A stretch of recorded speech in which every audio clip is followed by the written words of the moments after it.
Hello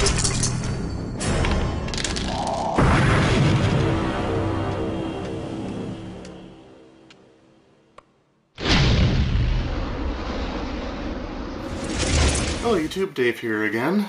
So last week or a week or two ago at this point, I can't remember how long it's been now, I made a video about the fact that I was doing some volunteer work with Autism Nova Scotia. Helping teens with autism sort of help develop their social skills and communication skills. And it's a really awesome thing. I'm really looking forward to it.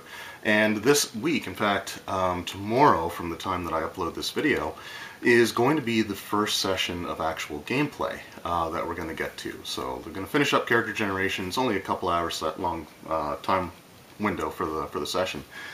But I'm really looking forward to it, and because it's something that's being put on by this organization, and because it is, dealing with, younger individuals, there were some guidelines or some things that they, wanted to try to keep out of the game or, in the game sort of thing. And they wanted to make it sort of more just PG, and that's totally understandable. And it actually ties into a question that I was asked a while ago as a topic for like a viewer questions video, and that is, how do you deal with multiple generations at the gaming table? So like younger kids all the way up to adults. And I never really had an answer for that, only because it was a situation that I never found myself in, where I was running a game for younger people. In fact, for the most part, all the D&D games I've run have been for people around my age or older. So the last time I ran Dungeons & Dragons for 14 and 15-year-olds is when I was like 15 myself. So it's just one of those things that I never got the opportunity to. But looking at it now, I do have some suggestions if you are potentially running either just for younger kids, or if you're running for a mixed table which has like veteran players in their their 30s or 40s, 20s, and then even down to the teens, or potentially younger, although I wouldn't go too much younger than in the teens. So the question is, how would I deal with multiple generations at the table? I think the important thing is to cater the game to the youngest generation at the table. So if I was running a game with a 40-year-old player, myself as a near 35-year-old DM, and let's just say my nephew, who I'm actually starting to want to get into teaching D&D, he's going to be 12. So I would design a game for my 12-year-old nephew and have the older player play in it. And what I mean by that is some of the themes or some of the things that you might do for players near your own age are things you got to be kind of careful about when you're running for children. For example, I would not describe in very much detail what happens during combat with a young child at the table.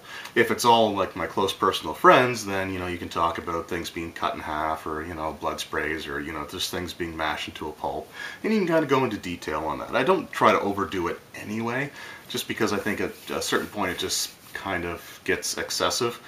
But I wouldn't go into any of that detail. I would describe things like fumbles.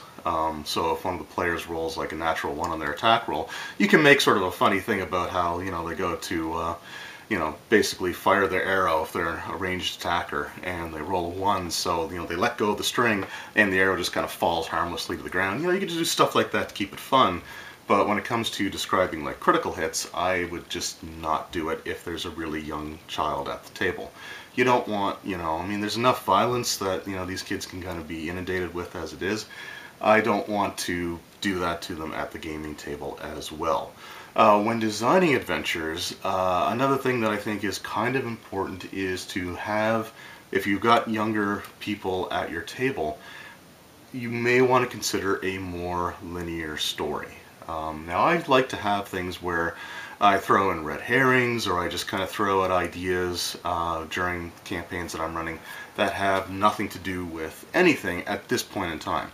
If anybody watched my live stream of the D&D basic game, not basic game, the D&D adventure game for 3.0, the scenario with the magic statue and the rogue, at the end of the session, I had the rogue provide the other roguish character in the party with a raven's feather, and just said, next time you're in Waterdeep, use this and, come find us.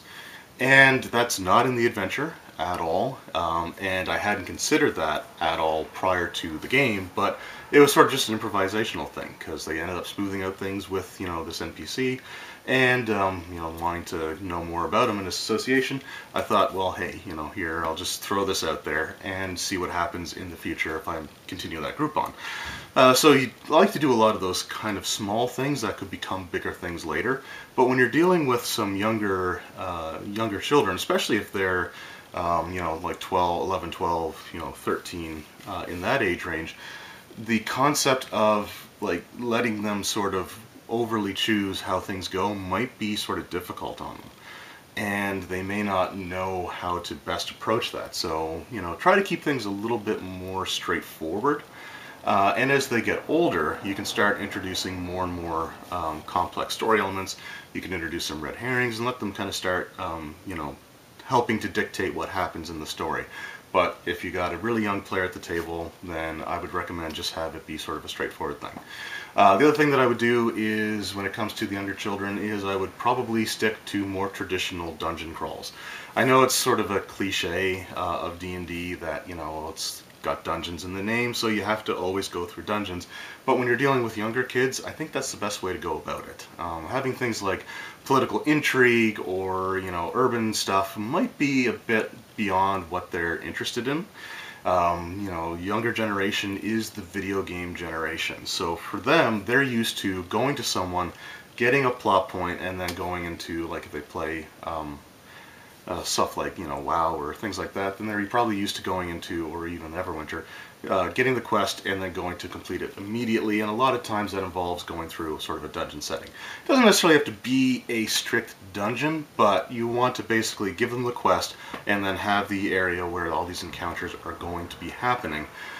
So if it's going through some abandoned warehouse, or if it's going through the catacombs underneath the temple, just have it basically be get a quest from this person, immediately get to go do it. Don't have it be one of those things where in this case with younger kids, I think the plot hammer is probably your friend, and don't be afraid to railroad things a little bit, and then give them, once they're comfortable with how the game is played, start giving them a little bit more freedom to make it more of a sandbox. Again, just a suggestion. I'm not saying that I'm anywhere near the definitive source on how to design adventures for children.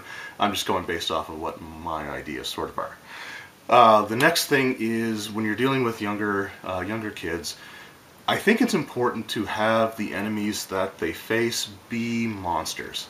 I like designing adventures with, corrupt temples, or, like people in political power, pulling the strings and, being sort of dastardly behind the scenes, and I like doing a lot of stuff along those lines. But I don't think it's beneficial for these younger children to be playing in games where humans are the enemies. And I know that may sound a little bit weird, but there's a lot of stuff that you can do with a D&D game for kids that doesn't involve having human enemies. And if you're going to have a human enemy or human enemies, I would really restrict it. So you don't want to basically get them in the habit of just killing other humans, because, how is that going to sound if they're describing what happened to their parents? If they're fighting goblins and orcs and ogres and trolls and, things like that, and they talk about, killing these monsters, that's one thing. But when they say, well, we went into this church and it turns out that they were evil, so we had to kill all the priests and priestesses, and it's like, well, that's gonna make things a little bit harder to sort of justify. So monstrous enemies are your friends when it comes to younger children. So the example that I'm going to have is I am planning on running, for the Autism Nova Scotia group, I am planning on having them chasing one human villain.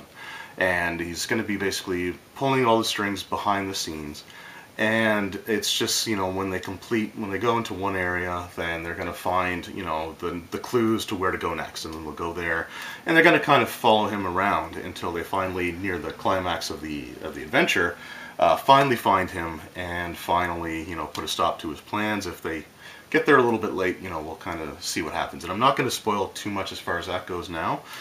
Because one thing I'm actually planning on doing is making the adventures available as PDFs on my Facebook page, as well as Patreon, with Patreon followers getting access to it probably a week or two in advance before it goes available for anyone who wants to visit my Facebook page.